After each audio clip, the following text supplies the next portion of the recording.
Desde finales del siglo XIX, diversos pensadores y místicos comenzaron a hablar de una fuente secreta de sabiduría que, según afirmaban, guiaría silenciosamente el destino de la humanidad. Autores como Elena Petrovna Blavatsky, Alice Bailey o Nicholas Roerich evocaron la existencia de Shambhala, un reino oculto donde residirían maestros de sabiduría que velan por la evolución espiritual del mundo. Para algunos, se trataría de un lugar real, escondido entre las inaccesibles montañas de Asia. Para otros, de un símbolo profundo del despertar interior y de una conciencia más elevada. A medio camino entre el mito, la tradición espiritual y el misterio, Shambhala continúa siendo, hoy, una de las ideas más sugerentes y persistentes del esoterismo moderno. Y precisamente sobre los mensajeros de Shambhala hablaremos hoy con José Rubio Sánchez, historiador, investigador de religiones, mitologías y filosofías comparadas, miembro del Grupo de Estudios Teosóficos de Valencia, director de la editorial Dagón y escritor. José, bienvenido a Luces en la Oscuridad. ¿Qué tal estás? Estoy perfectamente.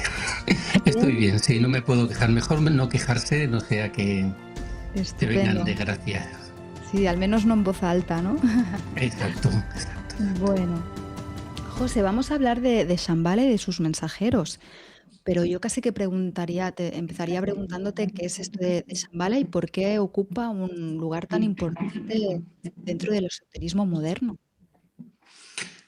Bueno, Shambhala en el esoterismo moderno tiene muchísima importancia, pero la ha tenido siempre, porque Shambhala es el hogar del Preste Juan, es lugares del mundo como el Monte Meru, que el eje, bueno, el Monte Meru es otra cosa, pero la idea es que desde todas las civilizaciones han tenido en sus mitos la idea de que existe un lugar en el mundo que es donde están los seres más evolucionados del planeta. Eso es Shambhala. Shambhala es un lugar del mundo que a veces lo sitúan en el Tíbet, otras veces lo sitúan un poco más arriba, en el desierto de Gobi, o en un lugar etérico, no físico, también en América del Sur. O sea, se va poniendo en diferentes lugares, ¿no? Y representa eso, el lugar donde seres superiores al ser humano, hermanos mayores también se les llama, iniciados, etcétera, tienen muchos nombres, desde el principio de los tiempos, pues ha tenido contacto con la humanidad y han sido respetados, amados, seguidos, etcétera. Yo he escuchado varias teorías al respecto. He escuchado la idea también de que en el planeta Tierra existirían dos polos espirituales y uno sería Shambhala y otro estaría en Sudamérica.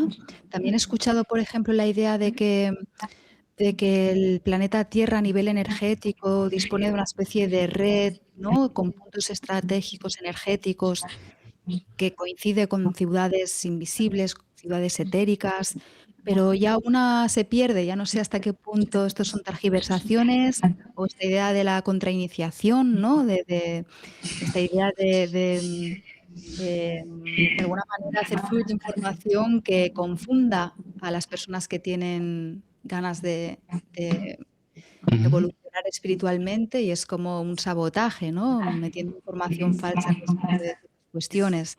No sé si me sigues por dónde voy. Sí, sí, te sigo. Lo que pasa es que las dos cosas que has dicho Ajá. no son contradictorias. O sea, Ujú. se nos dice en la tradición esotérica, iniciática, etcétera, que cuando estos seres superiores se pusieron en contacto con la humanidad para ayudarnos en la evolución, hace más de 18 millones de años, lo hicieron a la vez en dos lugares del mundo. Uno, el Shambhala típico que estaría en desierto de Gobi, Isla Blanca, y otro en Sudamérica, en otro lugar secreto de Sudamérica a la vez. Desde ahí empezó Ujú. su influencia a irradiar. Eso, la tradición esotérica legal, digámoslo así, blanca, buena, es lo que Ajá. defiende. Y lo de la red etérica o las venas del dragón, como también se les llama, que recorren toda la Tierra y se cruzan en diferentes lugares que son como más importantes porque tienen más carga energética, también, eso también existe, no se contradice, se suma, es Ajá, información que se suma. Entonces hay lugares en el mundo que incluso serían, les llamamos chakras. Los chakras, me imagino que vale. sabes lo que es, ¿no? Esos centros de energía Ujú. que suele hablarse del cuerpo humano, pero también está en la Tierra, el planeta Tierra, el sistema solar, las galaxias, los chakras, esos centros de energía, esos cruces, con una serie de características, poderes, etcétera, etcétera, estarían en todos lados. Y también en la Tierra, claro. Zambala Ujú, estaría en un cruce de esas ujú, energías. ujú. Y así como este polo asiático se llama Shambhala, ¿cómo se llama? ¿Recibe algún nombre el de Sudamérica? Sí, lo que pasa es que no me acuerdo. El otro día me hicieron también una entrevista, salió el mismo tema y no me acordaba. Y luego no quise buscarlo, digo, bueno, ¿qué más da, no? Y ahora resulta que tú también me lo Sí, preguntas. otra vez te lo Empieza por preguntan. B, pero no recuerdo exactamente. Luego, si quieres, te lo paso, por si quieres ponerlo como subtítulo en la entrevista, ¿no? Pero Está no, bien. no, no me acuerdo el nombre exacto. Pero eso ya el tibetano, que es uno de los discípulos de los maestros, maestros de discípulos más menos aventajados, ya lo dice en sus libros, los libros azules. Y Tolkien Saridarian también lo recoge. O sea, no tenemos información de eso. No solamente de Zambala, porque antes Ujú, solo se hablaba de Zambala. No, también hay un centro en ujú, América del Sur. ujú. Yo he escuchado bueno, yo conozco bien Capilla del Monte, no sé si es el Cerro Uritorco, en Argentina, en la provincia de Córdoba. Ujú. Y ahí es un lugar en el que se ha hablado mucho de la existencia de una ciudad etérica llamada Erx y bueno, hubo un sanador, una especie de curandero que realmente tenía unas capacidades curativas en los años 80 que eran tan fuera de lo común que llegó a tratar a personas de alto rango, a políticos, a gente muy importante en Argentina. Y él decía, él fue el divulgador, de algún modo, de esta existencia, de la existencia de esta ciudad llamada Erx en Capilla del Monte. También se habla de que quizá hay otros polos en Uruguay, incluso en Uruguay y en Perú, en Marcahuasi. No sé si te suena un poco estas ideas De de América, dónde podría estar ubicado en Sudamérica esta ciudad, este polo esotérico. esta ciudad, que sería la equivalente a Zambala, yo no sé dónde está. Se dice que está en Vale, América del Sur, pero no sé dónde. Pero lo que tú me vale. dices es algo que se repite en todo el planeta. O sea, en América yo no conozco muy bien, sí, que evidentemente Teotihuacán, Machu Picchu, eh, son Ujú, lugares mágicos de poder, ¿no? Pero yo conozco ujú. más en Occidente, ¿no? Porque, por ejemplo, pues Vale. en Gizeh, donde están las pirámides, es uno de esos lugares. Stonehenge es otro de esos lugares. Ginebra Ajá. es otro de esos lugares. Nueva York es otro de esos lugares. En Japón hay otro de esos lugares. O sea, hay diferentes. Y esto es también como los chakras, porque hay chakras y subchakras. O sea, hay puntos más potentes donde la energía que hay, Claro. y hay luego lugares con menos potencia. Un, un ejemplo, ¿no? Un dato, yo que he estudiado historia, los romanos sabían encontrar sus sacerdotes, no solamente cuando construían o iban a elegir el sitio de una ciudad, ya tenían en cuenta todas esas energías para elegir el lugar adecuado, sino que además sabían buscar la parte esotérica y etérica, por ejemplo, de los balnearios. Lo que luego han sido los balnearios, lugares donde hay aguas termales que tienen poder para curativos, etcétera. Eso ya los romanos los descubrieron. Y después de los romanos no se ha vuelto a encontrar, no ha habido alguien que encuentre un lugar donde haya ese tipo de lugares. Entonces, eso sería como un sub, ¿no? O sea, hay diferentes gradaciones y en todo el planeta estamos rodeados por esas líneas ley de energía, las venas del dragón, donde ya te digo, en algunos sitios hay más y otros menos. Pero Zambala estaría por encima de todo eso. Quiero decir, Zambala es es la Isla Blanca, es la ciudad de los dioses, es el primer momento en el que estos seres construyen con ayuda, se nos dice, de elementales, de devas, de etcétera, construyen una primera ciudad física que tiene una contraparte etérica. Pero en todo el planeta hay lugares así, unos más potentes y otros menos potentes. Ujú. José, pero cuando hablamos de estos puntos menos potentes, ¿también son puntos que están habitados por entidades etéricas o por inteligencias? No, ¿Entiendes la pregunta? es que no puedes desvincular. Sí, pero no puedes desvincular la energía de los elementales o devas o como se le quieras llamar. Toda la naturaleza, Vale, toda la naturaleza, vale.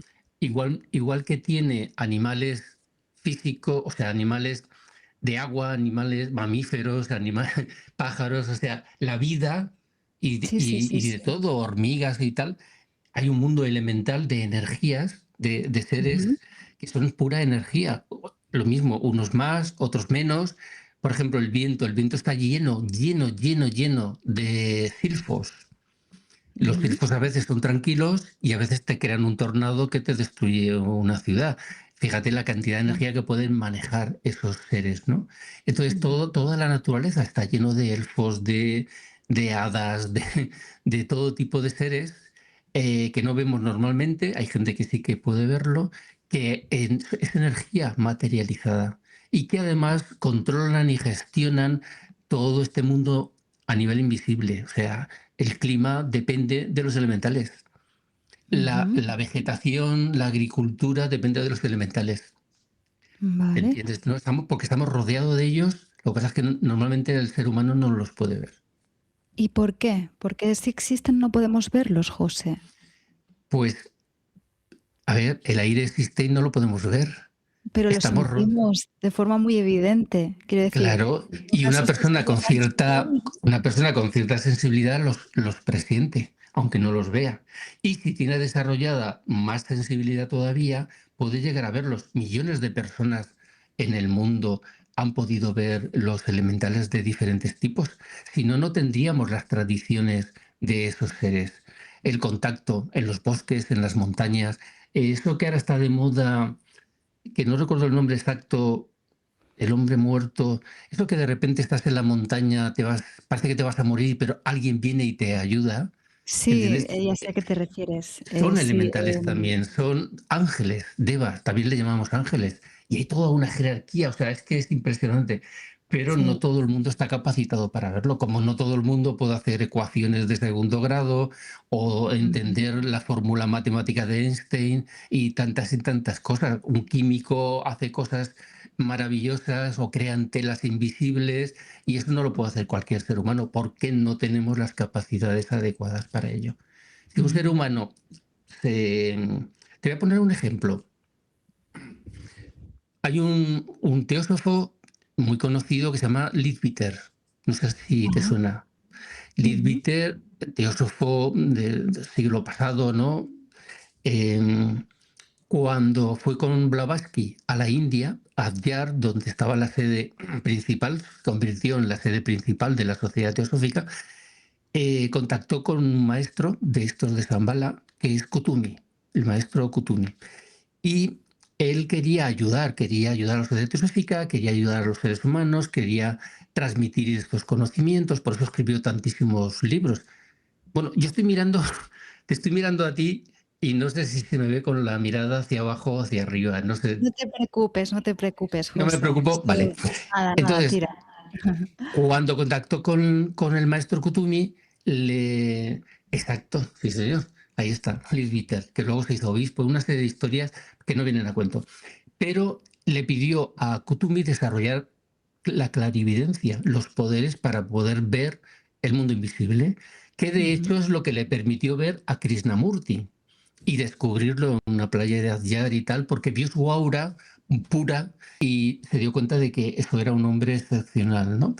Entonces estuvo 40 días, que eso no lo hace cualquiera, 40 días encerrado en una pequeña casita que hay hoy en día existe en Adyar, y ahí estuvo encerrado haciendo una serie de ejercicios mañana, tarde y noche hasta que desarrolló la clarividencia, el poder ver no solo en el plano astral, sino en el plano mental y más allá. Quiere decir que no solamente... Y que luego utilizó para escribir sus libros. O sea, hay libros sobre el cuerpo mental, el cuerpo astral, los chakras, los sueños, etcétera, etcétera, ¿no?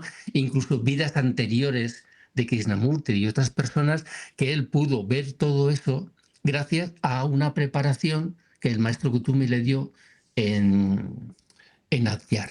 Y otro ejemplo, Blavatsky estuvo varios años en el Tíbet, hay quien dice 3, hay quien dice 7, y allí, aparte de aprenderse de memoria el libro del Cian, lo que luego plasmó en la doctrina secreta, la voz del silencio, también estuvo desarrollando la clarividencia y el tercer ojo para poder utilizarlo para lo que tenía que hacer.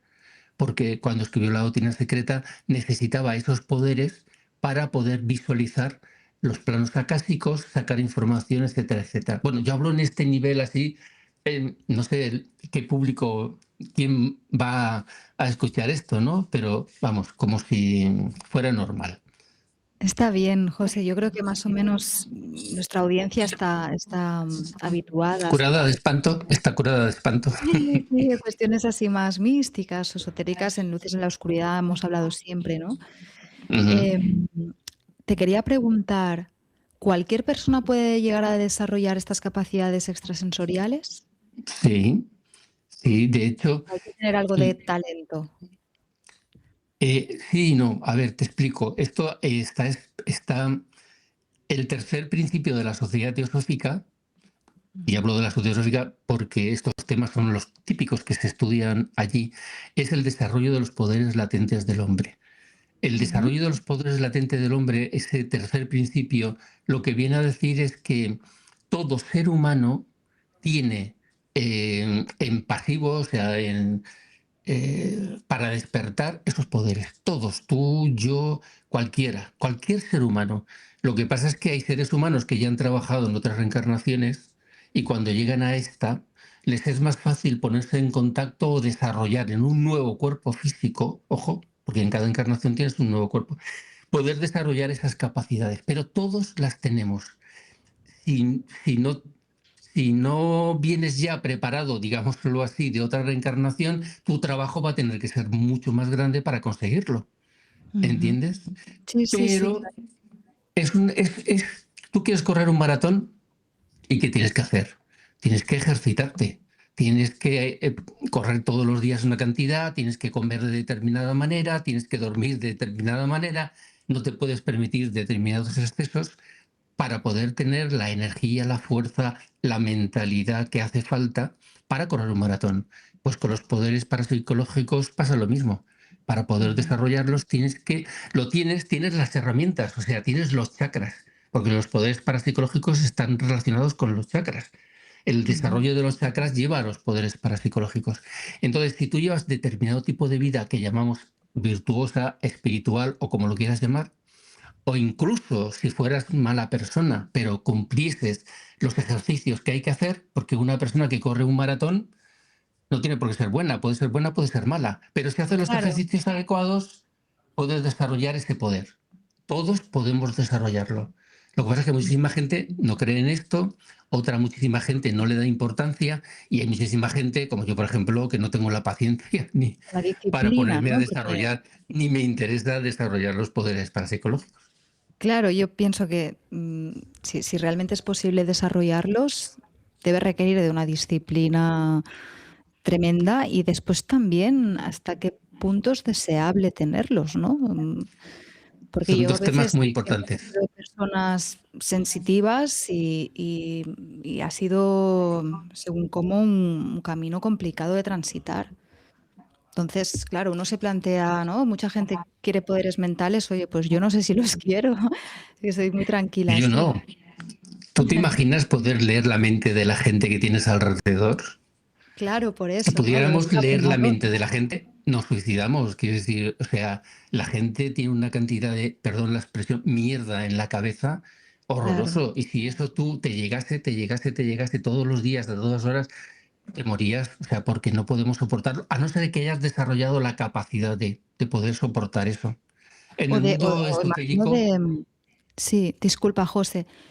Sí, Que sí. digo, imagino que también de cerrar la antena, ¿no? También digo yo que podrán hacer Claro, eso. es que, claro, cuando estás desarrollando eso, tienes que desarrollar también la capacidad de pararlo, Claro, de claro, bloquear para que no te haga daño. Por eso, claro. para conseguir eso, hay que tener pues una fuerza interna, por eso las virtudes, por eso la espiritualidad, para que tú, y tampoco lo uses mal, porque mucha gente podría usar mal. En Platón, en la República, hay una pequeña historia de un señor que se cae en una cueva y encuentra un caballo y dentro de ese caballo un anillo que se lo pone y le hace invisible. Ujú. Entonces, en el momento que ve que tiene el poder de hacerse invisible, lo primero que piensa es, ahora puedo ir a robar y nadie me va a ver, ¿entiendes? Sí, Entonces, sí. llévalo al mundo de hoy, que pudieras hacerte invisible. ¿Qué harías? Hay películas sobre esto, ¿no? Donde alguien se hace invisible y entonces dice, ostras, nadie me ve. Yo, ¿por qué no puedo robar esto? ¿O por qué no me puedo poner a ver a una persona que se está desnudando sin que se dé Claro, cuenta? Y tantas cosas, ¿no? Entonces, claro. como decía Stan Lee, que es para mí Stan Lee es el creador de Marvel, de muchos personajes como Spider-Man y tal. Yo siempre lo digo, un gran poder lleva una gran responsabilidad. O sea, no Mm, sé, y acceder a este tipo de poderes es como darle a un niño, lo dice Blavatsky, una cerilla y meterlo en un polvorín. O claro. sea, te puede salir el disparo por la culata y salir perjudicado. Entonces, en el mundo espiritual, en el mundo esotérico de estos maestros de Zambala y tal, no se recomienda desarrollar poderes y lo que se recomienda es una vida de pureza, de virtud, de Mm, ayudar a los demás, de servicio, de sacrificio, porque si haces eso, naturalmente, cuando llegue el momento se te van a despertar los ujú. poderes. Por ejemplo, si Claro. uno Ujú. se hace vegetariano para no matar a los animales, y va purificando su cuerpo, y va a los bosques, a las montañas, respira aire puro, etcétera, etcétera, naturalmente los chakras se van fortaleciendo, lo que hace la fraternidad blanca de Onrán, que van por la mañana a la salida del sol, se impregnan, se llenan de sol. Todo eso nos va purificando el cuerpo físico, el cuerpo etérico y también el astral y el mental. Entonces, naturalmente, uno desarrolla esos poderes, pero desde la fuerza, ¿entiendes? No Ujú. desde una debilidad. Ujú. Sí, sí, al final tiene sentido pensar que de existir estos otros planos, el mental, el astral, también están enlazados con el cuerpo físico, quiero decir, hay un vínculo, una conexión. Am, Me llama la atención respecto al tema de Shambhala, ¿por qué se divulgó? ¿Por qué se dio a conocer la existencia de Shambhala? Yo te lo explico. Durante... ¿Eh? Yo te lo explico, si quieres. Explícamelo, José. Te explico. Mira, está relacionado con Blavatsky y Ajá. también con otros maestros y otros grupos, pero sobre todo Blavatsky. Durante, por ejemplo, antes de la caída de Roma, en los templos griegos, caldeos, egipcios, etcétera, había diferentes niveles, pero había niveles muy profundos donde estos maestros de los que estamos hablando contactaban a través de las iniciaciones, iban preparando a los seres humanos para acceder a ese conocimiento. Hay diferentes iniciaciones, primera, segunda, tercera. Ujú. Algunos dicen 9, otros dicen 12, otros dicen 340. Quiero decir, son niveles que uno va superando, ¿no? Como una universidad o un colegio. Ujú. Cuando cae el mundo romano, sobre todo en Occidente, se cierran esos templos. Son perseguidos los iniciados, los misterios de Ujú. Mitra, los misterios de Leusis, y el conocimiento se retrae, se esconde, Ajá.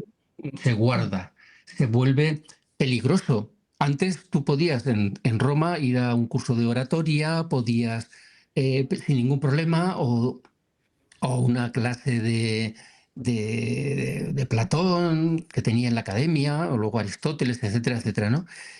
Que Platón daba una enseñanza exotérica y daba una enseñanza esotérica. Lo que Ujú. pasa es que cuando se cae en Occidente ese mundo, entonces se pierde y se retrotrae. Entonces, los árabes mantuvieron un poco ese conocimiento. ¿M? Lo Ujú. mantuvieron un tiempo mientras aquí estábamos en la Edad Media. Pero en la India se mantuvo también con sus filtros para que no pudiese cualquier persona llegar hasta esos maestros, pero se mantuvo con mucha más pureza que en el resto del mundo. Entonces, llegó un momento a nivel cíclico, astrológico, que la humanidad necesitaba dar un paso, porque en la época de Blavatsky, estamos hablando siglo XVIII, siglo XIX, el materialismo era gigante, bueno, era una fuerza imparable. El materialismo tanto a nivel científico como a nivel religioso. Entonces los maestros buscaron a alguien, encontraron a Blavatsky y ella se ofreció eh, para traer de nuevo esos misterios, ese conocimiento a la humanidad, para que de nuevo los seres humanos del mundo en el que estamos ahora, edad moderna, contemporánea, pudiéramos saber que existen esos maestros, que existe ese conocimiento, que existe el karma, el dharma, la reencarnación, los chakras, los poderes parapsicológicos, porque el tiempo, la evolución humana ya pedía que eso llegase a... Y entonces ella fue como la punta de lanza para traer a Occidente, sobre todo porque en Oriente ya estaba ese conocimiento, por eso la Sociedad Teosófica, la funda, se va a hacer el eje, la central, a la India, para desde ahí difundir todo este tipo de conocimiento y que llegue a la mayor cantidad de gente. La premisa que tenía Blavatsky era escribir libros de sabiduría, Doctrina Secreta, Isis sin velo, etcétera, etcétera, para que ese conocimiento que se había perdido a la caída del mundo clásico volviese a Occidente y llegase a la mayor cantidad de gente posible. Mm. Esa es una explicación. Se pueden dar más, pero esa es una que yo creo que se No, es entiende. muy, muy interesante, muy interesante. Am, lo que yo estoy pensando es que me llama la atención es que en el mundo del esoterismo también uno a día de hoy encuentra doctrinas distintas, maneras de ver las cosas distintas. Están que si los masones por un lado, los rosacruces, los espíritas, por decir cualquier ejemplo, ¿eh?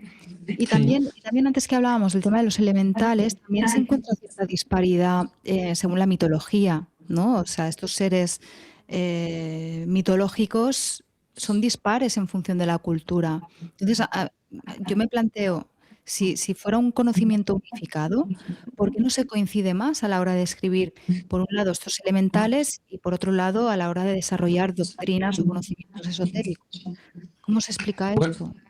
bueno, se explica porque el ser humano no somos clones unos de otros. O sea, el ser humano es un ser en evolución. Es un ser Ajá. en evolución. Es, por ejemplo, el lenguaje, el idioma. En Ujú. diferentes lugares del mundo, incluso en una península como España, hay diferentes idiomas. Porque el ser humano, al enfrentarse a la realidad, al mundo en el que estamos inmersos, según su capacidad, ve cosas distintas o ve cosas y las interpreta de una manera o de otra. Una de las cosas por las que se acusa a Liz Bitter, que era clarividente, era precisamente eso, que por qué creernos lo que él ve. Pero, ¿qué ocurre? Que hay en el segundo principio de las estudios filosóficas, disculpa que te lo diga, pero es que como yo estoy imbuido de esas enseñanzas desde que era muy pequeñito, en el segundo principio es el estudio comparativo de religiones, ciencias, filosofías, artes. Cuando tú comparas lo que dice el pueblo azteca o maya sobre los elementales o sobre los dioses venidos Ujú. de no se sabe dónde, que traen la civilización, y tú lo ves en Grecia o lo ves en Egipto, te das cuenta de que el fondo es el mismo. Y de hecho, Ujú. la doctrina secreta de Blavatsky está escrita para ir mostrando una enseñanza, un denominador común, poniendo como ejemplo un montón de... Te voy a poner yo un ejemplo muy rápido. Viracocha. Viracocha en América es el dios civilizador, es el que Ujú. trae la arquitectura, la ganadería, Dios Inca, ¿no? Viracocha sí, es la Inca. ciencia, exacto. Y en Grecia le llaman Prometeo. Pero Ajá. Prometeo es el que trae la llama, es el que trae la luz, es el que enseñó la metalurgia a los hombres, ¿entiendes?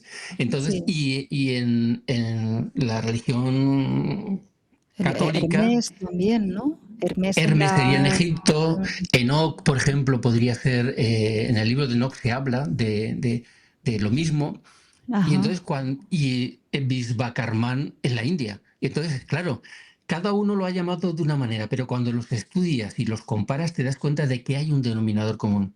Sí, la Y lo hay en esencia es las lo mismo. religiones.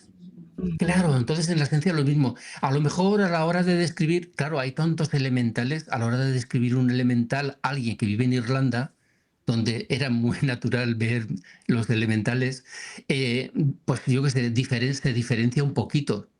Pero en realidad está hablándote, si es un gnomo, un elemental de tierra, pues tiene unas características y al final, en realidad, el denominador común es lo mismo. Lo que nos falta cuando esto se estudia en las universidades, cuando no sea algo para cuatro frikis, que no somos cuatro, o sea, la gente que quiere ser espiritual y tal, son millones en el mundo, ¿no? Ujú. Pero cuando esto llegue y la ciencia ortodoxa y la no ortodoxa se unifiquen, ¿no? En la era de Acuario, la era que estamos entrando ahora, entonces se estudiará bien estudiado. O sea, habrá un profesor que dirá, bueno, hoy toca hablar de las hadas, ¿no?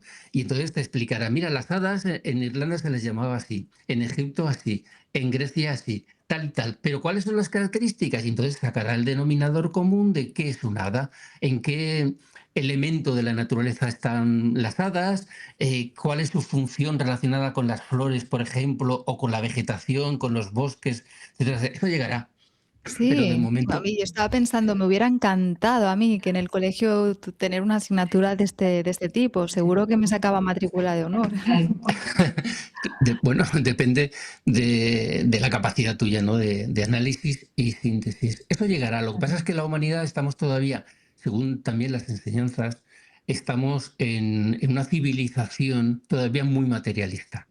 Ujú. Solo hay que ver lo que está pasando ahora en el mundo. O sea, no hace falta ni Sí, entrar sí, en sí, detalles, pero estamos en una civilización donde lo que importa es energía, petróleo, territorios, el poder imponer a los demás las ideas que uno sí, tiene, un etcétera, desastre. etcétera, etcétera. O si hablamos de los políticos, la corrupción, etcétera. Claro, así es imposible, Sí, sí, sí, ¿entiendes? sí. Pero tiene que llegar un momento en que seres humanos más virtuosos, hoy es la palabra que más repito, más virtuosos cojan el poder en el Ujú. arte, en la ciencia, en la política, etcétera, y empiecen a cambiar.